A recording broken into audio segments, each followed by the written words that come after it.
Octobre 86, Jacques Chirac est le premier chef de gouvernement à fouler le sol de Mayotte.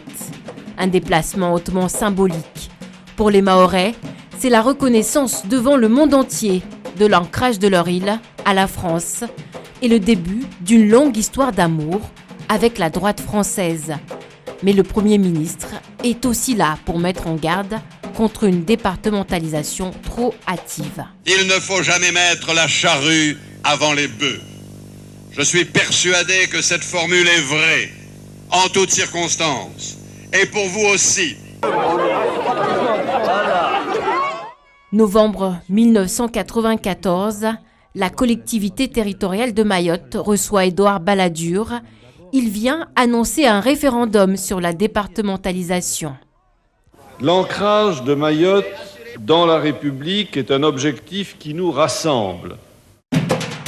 Il annoncera surtout l'instauration du très contesté visa Balladur pour les Comoriens.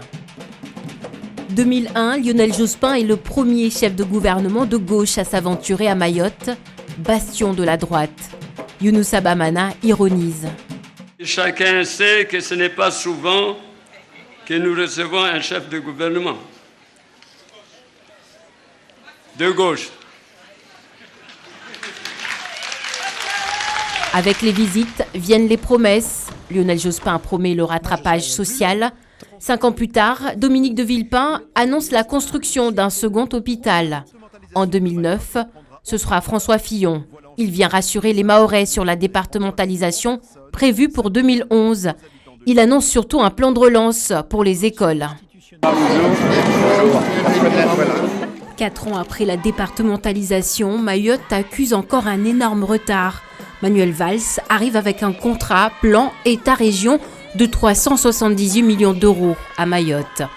Depuis cette visite, plus aucun Premier ministre ne s'est risqué en territoire mahorais. Elisabeth Borne devra affronter des années de frustration accumulée